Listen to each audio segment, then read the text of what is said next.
సభలో కూర్చున్న అందరు పెద్దలందరికీ, ఇక్కడున్న పెద్దలందరికీ, తమ్ముడు బ్రహ్మాజం నమస్కరిస్తూ, నాకు నా లైఫ్లో ఫస్ట్ టైము ఏవి చేయించిన ఈస్ట్ కోస్ట్ ప్రొడక్షన్స్కి నిజంగా నేను చాలా ఆనందంగా ఫీల్ అయ్యాను. మహేష్ గారు డబ్బులు ఎగ్గొట్టినా నాకు బ్రహ్మాండాన్ని ఏవి చేశారు. పాపం సరదా జోక్గా అన్నాను కానీ ఆయన పాపం నాకు అనుకున్నప్పుడు డబ్బులు బాగా ఇచ్చారు, భోజనం బాగా పెట్టారు. లాస్ట్లో ఎవరికి చెప్పకూడదని చెప్పలేదు. నాకు last working day promotional song అయిపోయిన తర్వాత ఒక పావుగంట ఉండని చెప్పి ఒక ఐఫోన్ 12 గిఫ్ట్ చేశారు.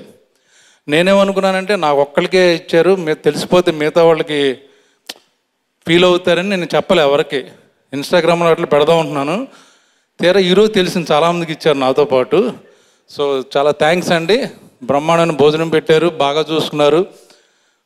సినిమా నెక్స్ట్ సినిమా కూడా ప్రతి సినిమాలో ఒక గిఫ్ట్ ఇవ్వండి. ఇంకా ఈ సినిమా నేను ఫస్ట్ లాక్డౌన్, సెకండ్ లాక్డౌన్లో యాక్ట్ చేశాను. చాలా మంచి క్యారెక్టర్, నాకు ఇష్టమైన క్యారెక్టరు.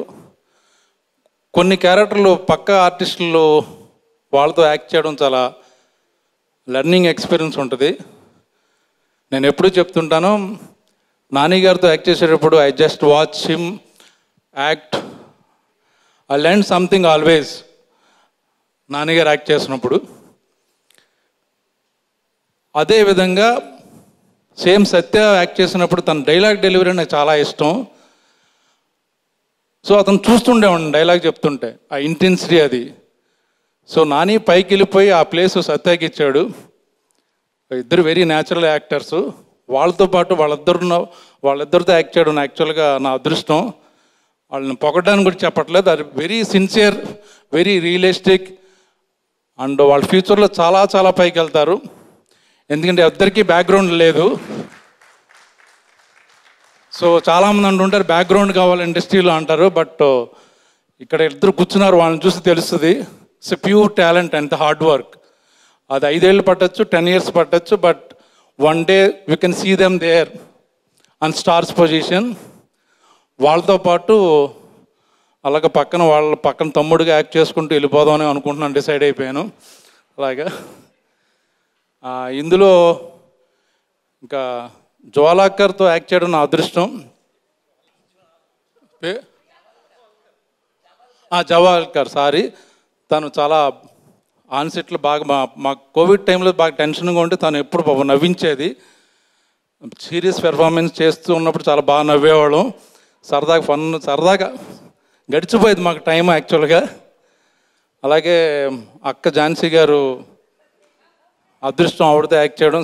అవార్డులు వచ్చింది ఆవిడకి, మంచి సినిమాలు చేశారు. ఆవిడ పక్కన యాక్ట్ చేయడం నా అదృష్టం. అలాగే దెర్ ఈజ్ అనదర్ గై. నేను నాని గారిని, సత్య గారిని ఎంత ఇష్టపడతానో అదే రూట్లో ఒక కుర్రోడు రాబోతున్నాడు. ఇప్పుడే మాట్లాడాడు, అంకిత్ ఐ థింక్. తన పర్ఫార్మెన్స్ చూశాను. Is going to be like ఒక మంచి ప్లేస్లో ఉంటాడు. Very good talent. ఇంకా మా హర్ష భోపాల్ వాళ్ళ గురించి చెప్పక్కర్లే. హర్ష అంటే నాకు భయం. తన కామెడీ టైమింగ్ అని ఆటలతో నేను జనరల్గా హర్ష పక్కన నేను ప్రిఫర్ చేయను. తన పక్కన హర్ష ఉన్నాడు అంటే, లేడంటే అమ్మాయిని రిలాక్స్ అవుతుంటాను. నిజమే కదా. సో ఇది మంచి సినిమా అండి, మంచి కంటెంట్ ఉన్న సినిమా. ఇంకా ఎవరి గురించి అని చెప్పాలా? డైరెక్టర్ శరణ్. మీ గురించి మర్చిపోయాడు కదా, అందుకే నేను కావాలని చేశాను. నాకు మంచి ఫ్రెండు శరణ్. ప్రేమం సినిమా అప్పుడు తన దగ్గర తను పనిచేశాడు అక్కడ. అప్పటి నుంచి నాకు బాగా పరిచయం. తన ఫస్ట్ సినిమాలు కూడా యాక్ట్ చేశాను. సో ఇందులో ఒక మంచి క్యారెక్టర్ సపోర్ట్ చేశారు. అలాగే ఈ సినిమా చేస్తున్నప్పుడు మంచి ఫుడ్ ప్రియులు నాకు బాగా పరిచయం అయ్యారు. మహేష్ గారు కానీ, కాకా కానీ, వాళ్ళని చూస్తుంటే కడుపు నిండిపోద్ది. చాలా నిండుగా ఉంటారు, నిండుకొండలాగా. ఒక మంచి స్నేహితులు దొరికారు. చిన్న సినిమాలు, కొత్త టాలెంట్ని ఎప్పుడు నాని ముందుంటాడు. తను ఎంకరేజ్ చేస్తుంటాడు. Thank you Nani. మలాంటి అప్కమింగ్ యాక్టర్స్ సపోర్ట్ వచ్చినందుకు ఈ కోవిడ్ టైంలో. బట్ ఇప్పుడు కోవిడ్ అంతా లేదు, తగ్గిందని అనుకుంటున్నాను. బట్ ఎవరి జాగ్రత్తలో వాళ్ళు ఉండి ప్రికాషన్స్ తీసుకుని ఈ సినిమా డెఫినెట్గా 100% థియేటర్లో అందరూ బాగా చూస్తారు, మీకు అందరు నచ్చుద్ది. సో అన్ని అంశాలు ఉన్నాయి. సో 30th జూలై మీరు అందరూ వచ్చి మాలాంటి కొత్త యాక్టర్స్ని, బడ్డింగ్ యాక్టర్స్ని ఆశీర్వదించాలని కోరుతూ సెలవు తీసుకుంటున్నాను. Thank you.